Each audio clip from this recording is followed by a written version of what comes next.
So with angle bisectors, the incenter is equidistant. Equidistant means equal in distance. Doesn't even sound like that. Equal in distance is equidistant.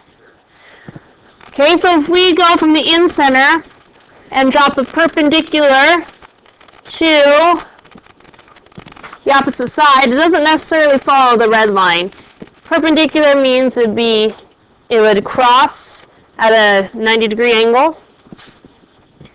All of these green, if I intersect at a 90-degree angle, all of these green lines I've just drawn, line segments, are equidistant from the sides of the triangle. So hint, hint, hint, number 5 on your QD review. If this segment is 4 units long, how long are the other 3 green ones? 4. They would also be 4, because they're all equal. Can I help you? Does it need to be corrected? What's the page number? 380, and then I have the... 380, the deadline was last Friday. I'm not taking that one anymore. Then I have the progress report. Okay, progress report you can put in your folder. All right, so hint, hint, hint, number 20 on your QD review. I think I've said that 5 times now. In-center.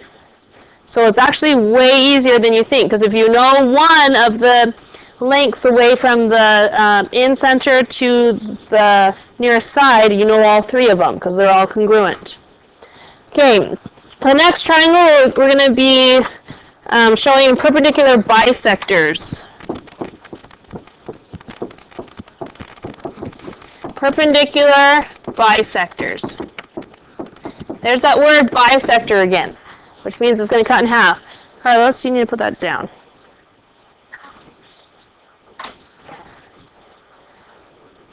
Okay, Shay, what does the word perpendicular mean? Line up. How so? Straight, I don't know. Okay, everyone turn to your neighbor, please, and discuss the definition of perpendicular. Maybe your neighbor does. That's why you're talking to your neighbor. What does perpendicular mean? Talk to your neighbor about it. Raul, stop poking people and talk to your neighbor about perpendicular. Danny, did you talk to someone? Brianna's waiting for you. Choose your closest neighbor. All right, finish your conversations in 5 seconds, please. Turn around in 3, 2, shh, quiet, please, in 1. Okay, Shay, did you figure out what perpendicular was? No, it's opposite of parallel. Parallel never cross each other. The complete opposite would be 2 that crossed at what degree? 90-degree angle. So it's a 90-degree intersection. Okay, so this is going to bisect the side. So again, we have the midpoint. So if you eyeball where the midpoints are, because we're not actually constructing them today, just eyeball where your midpoints are. Perpendicular bisectors go through those midpoints at a 90-degree angle. So if I went through this midpoint at a 90-degree angle, it doesn't necessarily hit the opposite vertice. If I went through this at a 90-degree angle, and this one at a 90-degree angle, once again, they should all be crossing at a common point. Did you do that on your paper? Oops, I'm missing a few 90-degree angles. Mark your 3 90-degree angles. There's one right there, one right here, one right here. So perpendicular bisector is the first one that doesn't go through the 3 points of the triangle, the vertices.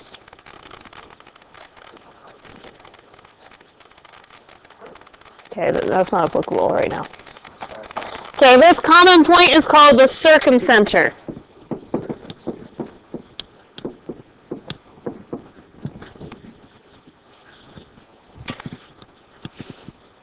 Okay, the last triangle we're going to draw in altitudes. Oops. Oops.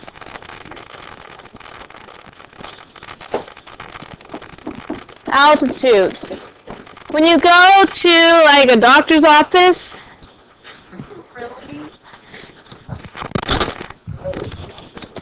whose is this? Okay, when you go to the doctor's office and they measure your height, they're measuring your altitude.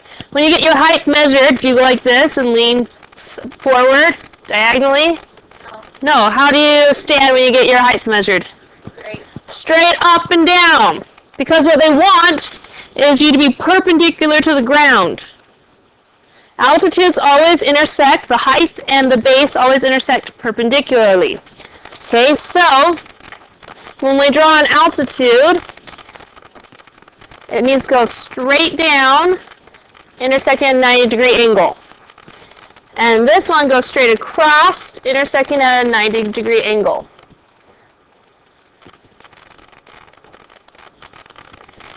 Okay, altitudes don't necessarily go to the midpoint. Again, this point definitely is not the midpoint. Yes?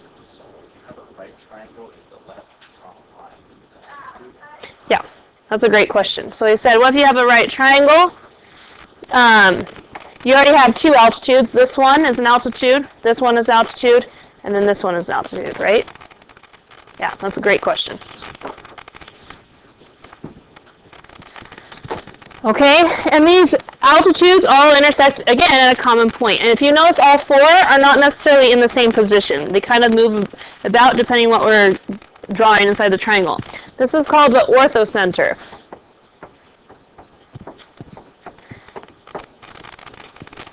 So as a review, we've done medians for a long time. This one was on your test.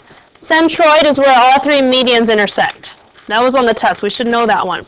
If you've been studying your acuity review, you should also know the incenter. Incenter is where the angle bisectors intersect. Okay, the two new ones for today are the circumcenter, where you get the perpendicular bisectors intersecting, and the altitudes intersect at the orthocenter. Those are long, bulky vocabulary words, but you need to learn them. Okay, we're going to do one problem, finding the coordinates of an orthocenter. And then I promise you everything after this orthocenter problem is super easy.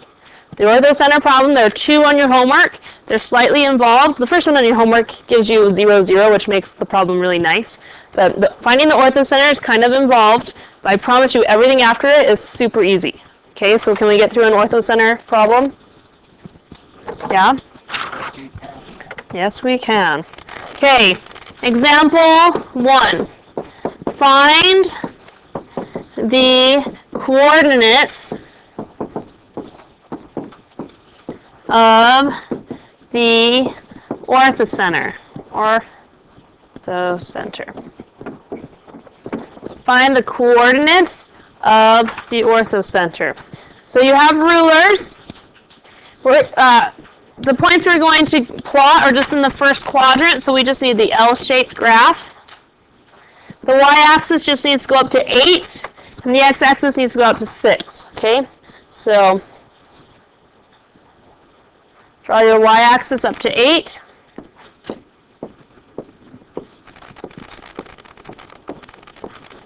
Label, please, with numbers and x and y. The x-axis needs to go out to 6.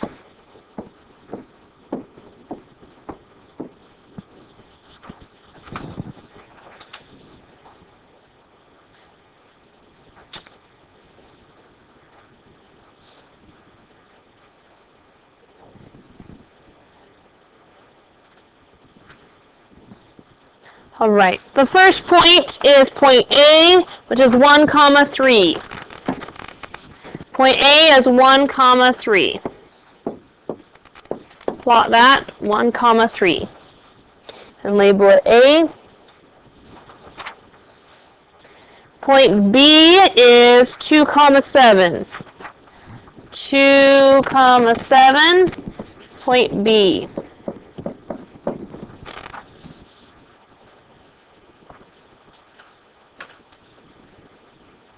And the last one, point C, is 6, 3.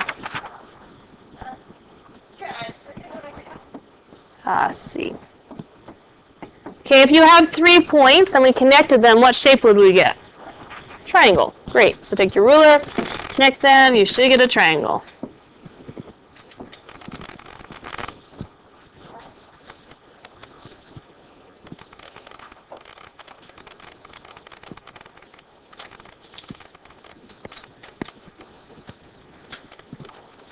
Yeah? Okay. Is that what time you go? Okay.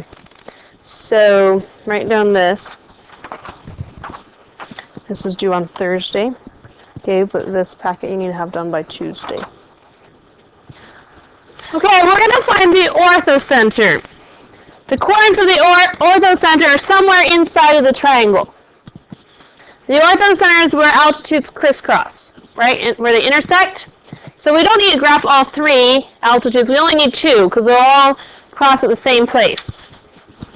And did you have your mathematician paragraph? No, I didn't. Okay. I need that next time, please. All right. What do we do? Paragraph. Your mathematician name you wrote down last time? Yeah. You just research them, write me at least 5 sentences about who they were as a mathematician. Okay. So, we don't need to graph all three altitudes because with just two, we'll find that intersection point. One of the altitudes is really nice because the base of our triangle here is flat from A to C. Isn't that perfectly horizontal with a slope of 0? We know that because the y's are the same, 3 and 3. Okay, so if we drop an altitude from B, it would be a perfectly vertical line because vertical is the complete opposite of horizontal, right? Vertical has an undefined slope versus horizontally has a slope of 0. Okay, notice I put a 90-degree angle to show it's an altitude. Now if we extended this, we're looking for, the first thing we need to do is find the equations of our at least two altitudes. If we extend this, which axis is it going to cut through? The x. And at what number is it cutting through?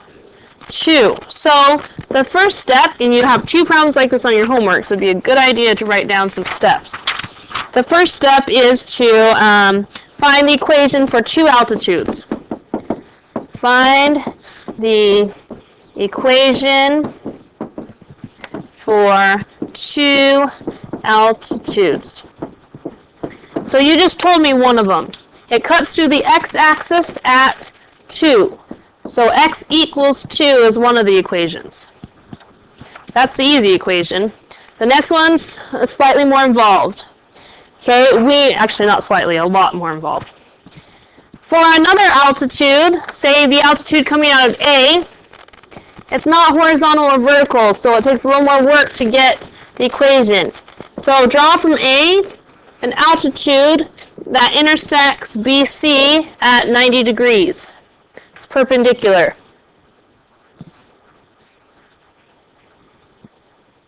Yeah?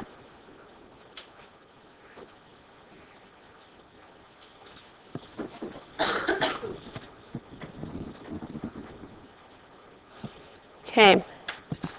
So there are 3, let me think. Yes, 3 things we need to recall from your 7th grade math. It's been a while. It's been 3 years. So notes that are currently not applicable to this problem, but the information is what we need. Perpendicular slopes. If one slope is 1/2, I'm just making up this slope, it doesn't actually apply to the problem above. If one slope is 1/2, a slope perpendicular to it would be, does anyone know what happens with perpendicular slopes? No? Okay, A to, let's just call this point D. Notice how it's going up. A to D is going up versus something perpendicular to it is going which direction? Down. So what's the difference in the slopes? Yes, one is positive, the green one's positive, right? The blue one's negative. So perpendicular slopes have opposite signs. Does that ring a bell? There's a phrase for perpendicular slopes. It's not, there are 2 things that happen. It's opposite and it's the, starts with an R. reciprocal. Opposite reciprocal. So if our original slope, remember I'm just making this up for the example, if the original slope is positive 1/2, perpendicular slope would be negative 2/1. Okay? Something else you learned in pre-algebra days was the formula for slope.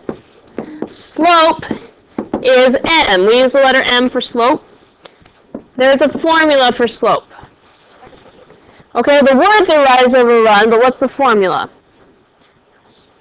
Rise is which axis? The y. It's the difference in y's.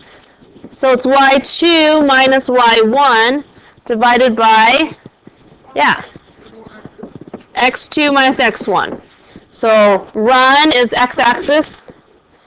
Okay, those two hopefully are starting to come back to you. The third piece you have to remember from 7th grade is something you don't use a lot. You use y equals mx plus b a lot. You've heard mx plus b? Yeah, you use that a lot more than you use this one. This is called point slope. If you know one point and a slope, you can write the equation for the line. Okay, the point slope formula is y minus y1 equals m times x, that's minus, let's put that higher, minus x1. So these are things from your earlier years in math that you need to know in order to find the orthocenter.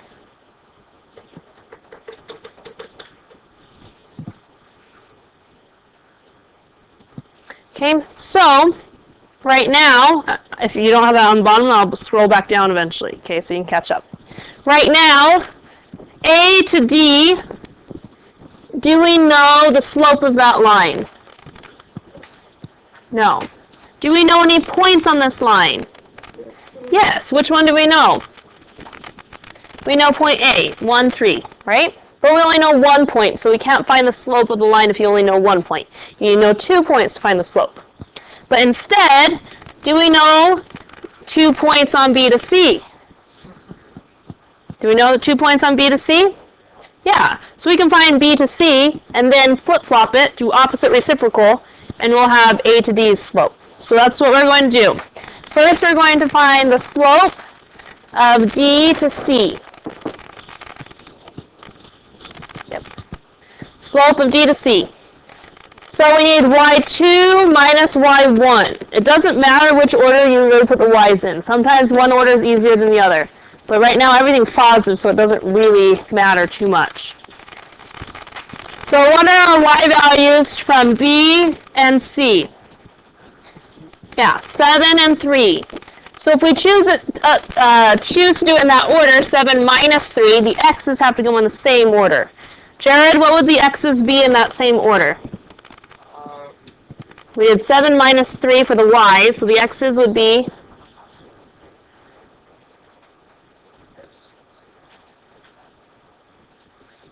What's the x that goes with the 7?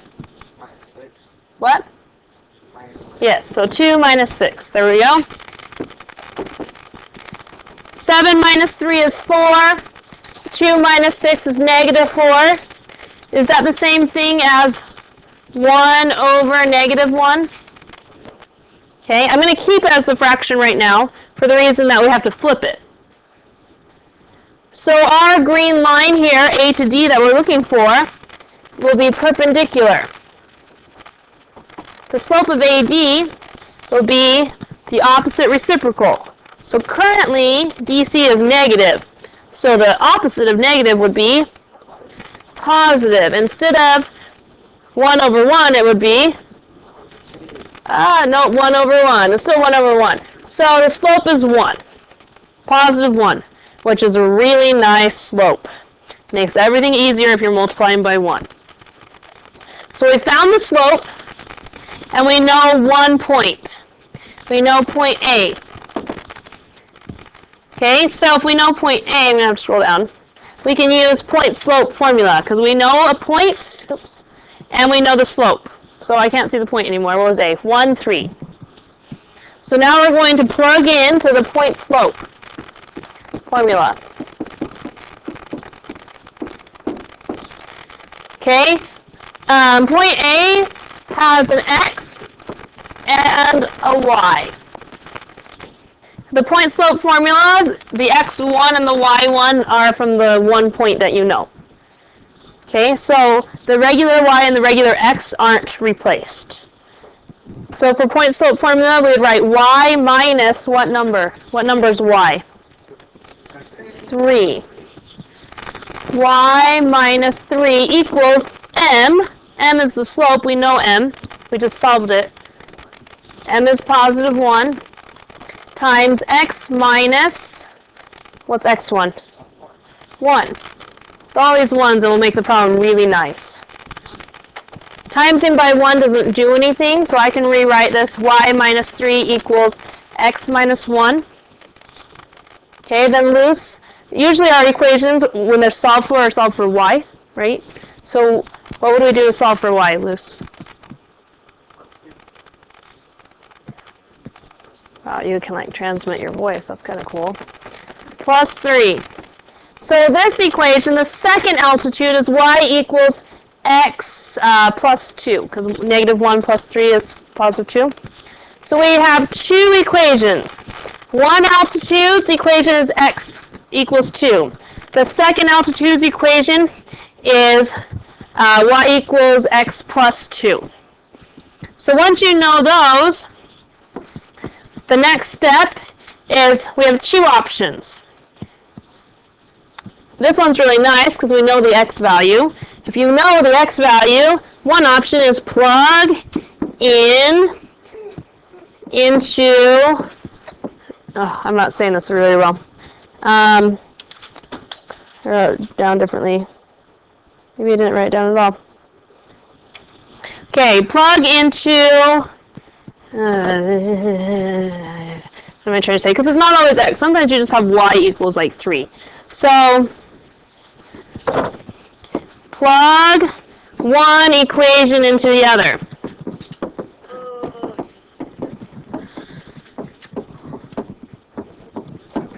Or, if you don't have y equals 3 or x equals 2, or it doesn't just equal a number, Jared, I can see two things you need to fix right now. Please take off the sunglasses and put the phone away. Pick up your pencil. I'd like to see you writing. Okay, plug in one equation to the other, or in case we have two complicated equations, you just set both equations equal to each other. To each other. Remember, this is the hardest one we're doing, and everything else after this is easy. Since we know x is 2, isn't there an x in this equation? So they will cross when they are equal. So we just plug in 2 for the x. So what's the y value? 4. So our orthocenter is x equals 2 when y is 4. That's the answer. The one on your homework gives you a really nice point. It gives you 0, 0. 0, 0 is the best point to work with. Okay? There will only be 2 like this on the homework, and one of them has 0, 0, which makes it even easier. Okay? Everything else we do for the rest of the notes is not complicated. This is the hardest thing. So if we look at the figure, 2, 4, 2 up 4, even though I hand drew it, you can tell the intersection's pretty much right there, right? 2, 4? Okay, that's the orthocenter. Okay, we're going to switch gears and move on to polygons. And these, easy. Easy, easy. Example 2. Polygon, angle, sum, theorem.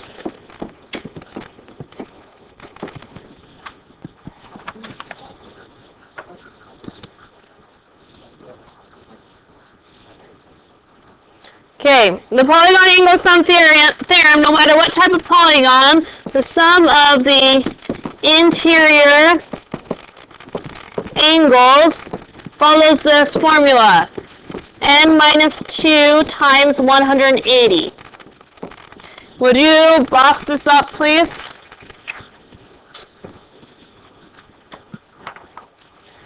Polygons are two-dimensional shapes, right? The first two-dimensional shape that encloses is a triangle.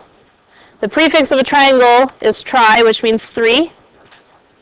What's the prefix of a four-sided shape? Quad. Quadrilateral, yeah? What's the prefix of a five-sided shape? Pentagon, yep. In DC, the government has a building in the shape of a pentagon, and they call it the Pentagon. That's how I remember the five-sided shape. Okay, what's a six-sided shape?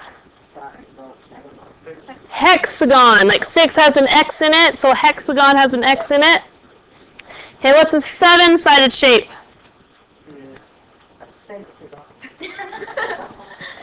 That one's hard. Hept. H-E-P-T. Heptagon. What's an H-sided shape? Yeah, we know that one. Octagon. Nine-sided shape? Nonagon. 10-sided shape? Decagon. But after 10, we pretty much just start saying 11 gone, 12 gone. I think 12 might be even decagon, but I'm not sure. After that, I don't know them after 10. The dodecahedron is a 12-sided shape in 3 dimensions. When you say hedron, it becomes 3-dimensional. But just gon is 2-dimensional. Octahedron would be an 8-sided solid.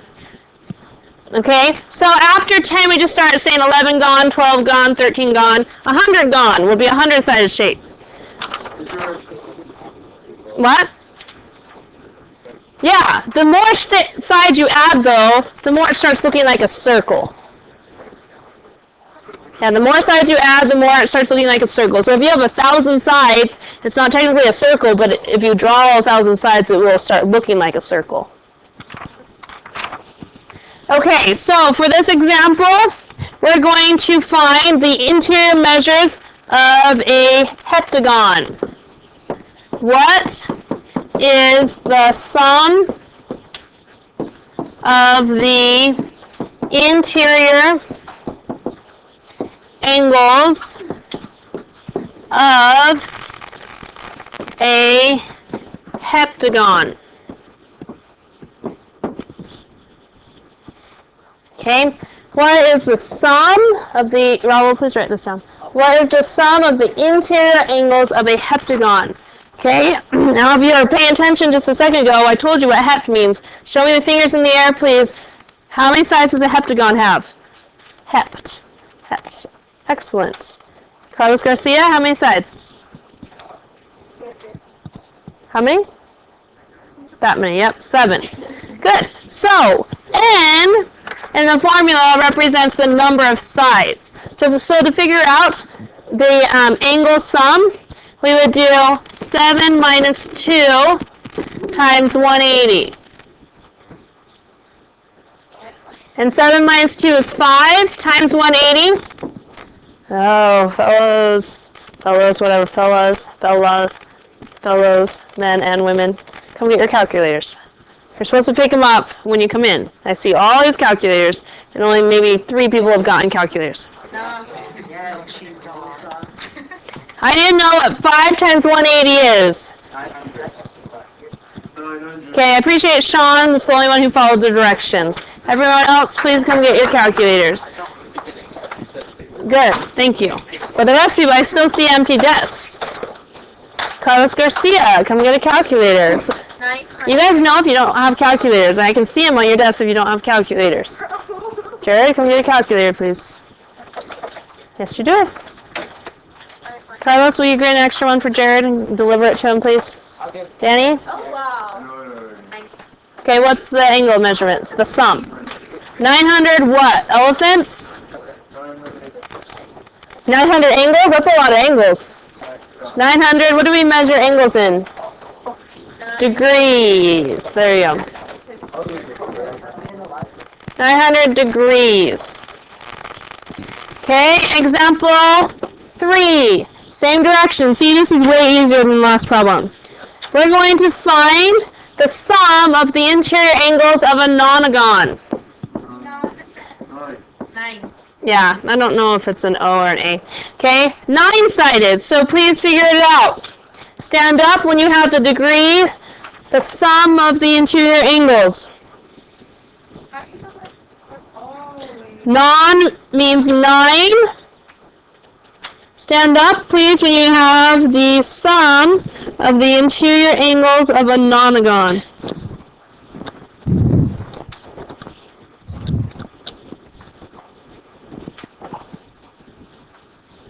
Did you work it out, Cody? Same formula as up above, please.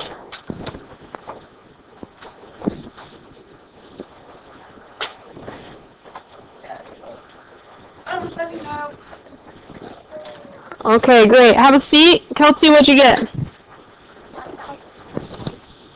I need one more word. 1,260. There we go. Degrees.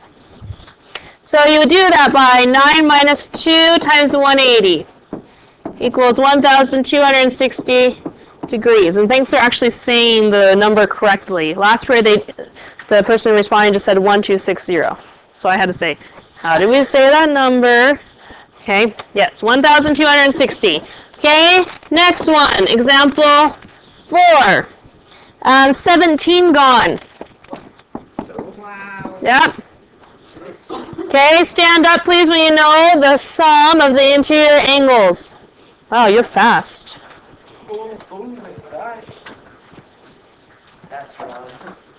Same formula.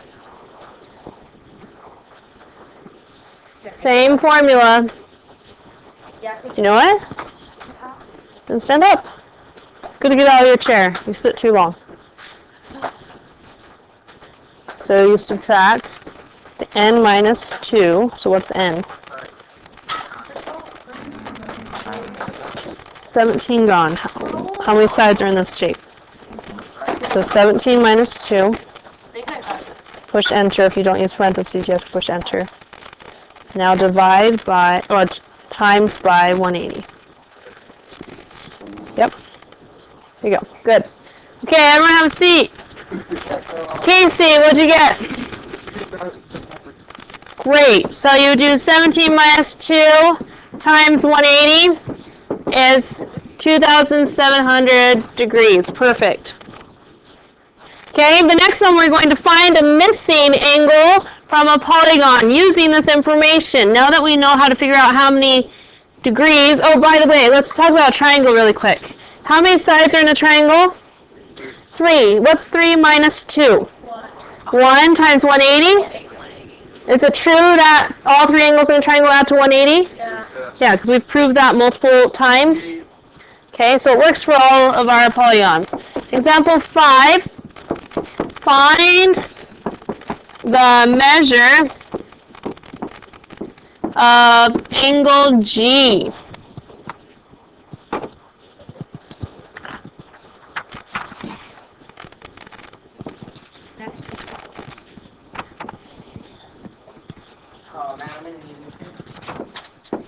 E, F,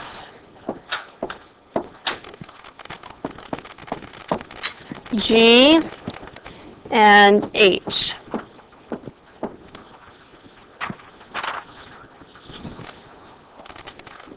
Okay.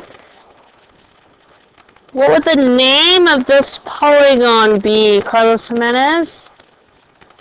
And what would the name of this polygon be? Like triangle, octagon, a what? So a hex means 6 sides. So pretty much anything Raoul tells you, you should probably do the opposite, right? How many sides are on this? It's a rhombus. It's not a rhombus. No, no. Okay, Danny, I think got it. Yeah, how many sides? 4. So what's this shape called, this polygon? Quadrilateral. Everyone say that. Quadrilateral. Okay. Yeah, a rhombus has to have 4 90-degree angles. It has to have 4 congruent sides, and the diagonals are congruent. Okay, so kind of like a square on its side. Okay, so first you have to figure out a quadrilateral what the angles add up to.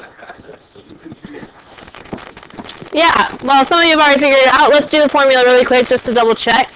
4 minus 2 is 2 times 180 is... Okay, so if we know 3 of the 4 angles, how can we figure out the one missing angle? Yeah, you can do it in 2 ways. You can subtract all of them, which this looks funny mathematically, but you can do it that way. Or you could add them. Does anyone have the sum? Yeah. Yep, 258, and subtract their sum. I need one more word though. 102 degrees. The measure of angle G equals 102 degrees. See, I promised you it would be easier than that first one. It is. Okay, the corollary to this theorem is something similar. Converse means complete opposite. Like we rearrange. I was going to use a short one example, but that wouldn't work. Okay, a corollary to this theorem to the polygon angle sum theorem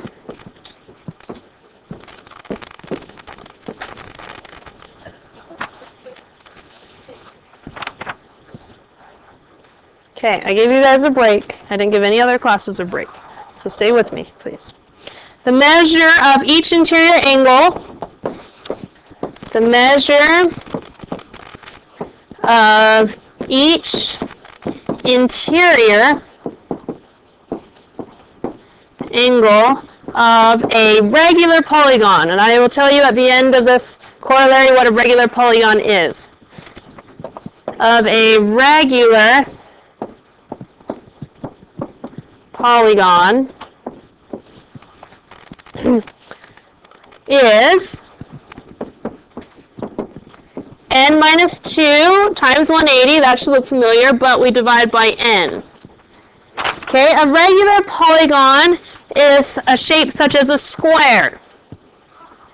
Regular polygons are equilateral and equiangular. So all sides are congruent and all angles are congruent. Do you agree that a square has all equal angles and all equal sides? Yes.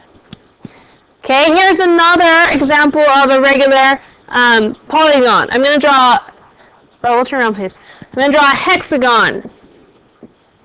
As long as I make all the sides congruent, hexagon has 6 sides, then all the angles are also going to be congruent. Is it possible to draw a hexagon that's not a regular polygon? Yeah. For instance, this one, still a hexagon, but are all sides congruent? No, so that's not regular, so it doesn't follow this formula. So a hexagon has 6 sides. So let's see how many degrees all of the angles add up to. 6 minus 2 is 4 times 180. Brianna, can you do that for me? 4 times 180.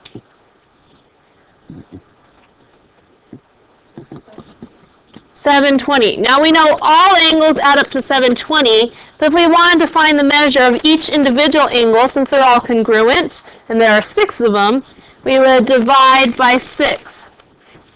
So the measure of each angle is how much?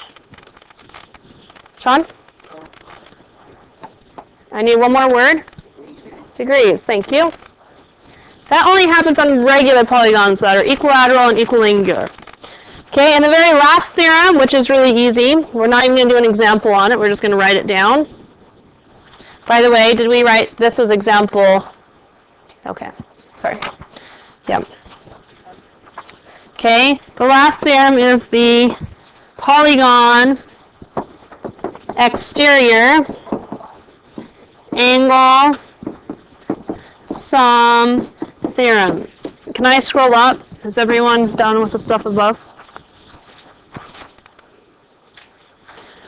Here there's a relationship to the interior angles. We have that formula. There's also a relationship to the exterior angles.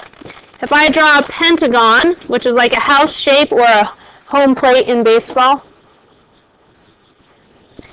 Okay, the exterior angles would be extending the sides, all 5 sides. We extend all 5 sides, it gives us 5 exterior angles. Could someone go close that door, please? Thanks. Danny has it, Cody. Thank you. Okay, the exterior angle sum theorem is that the sum of all exterior angles add to 360. They're not necessarily congruent, but they will add to 360.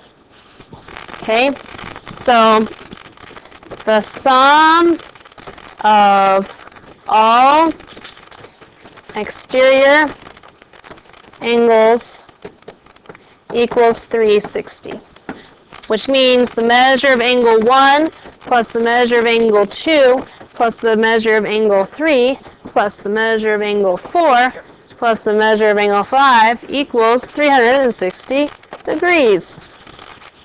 Okay? So we have 2 things for our homework tonight. One, your first priority is, and at the very end before you leave, I will be collecting your mathematician paragraphs. Your acuity review is, you need to have that done on Tuesday. The assignment that's associated with these notes is due on Thursday. So, how many days away is Thursday? 6. So you have tons of time to do this. Your first priority is the acuity review. The assignment associated with this is in the, it's in the new book, which we didn't pass out to you guys, because I got distracted with the break I gave you. Alright, well, I guess on Tuesday you'll get the book. So at least write this down, and you will start it next week. So we'll have homework? You have the acuity review for your homework. Yes. Yeah. Okay.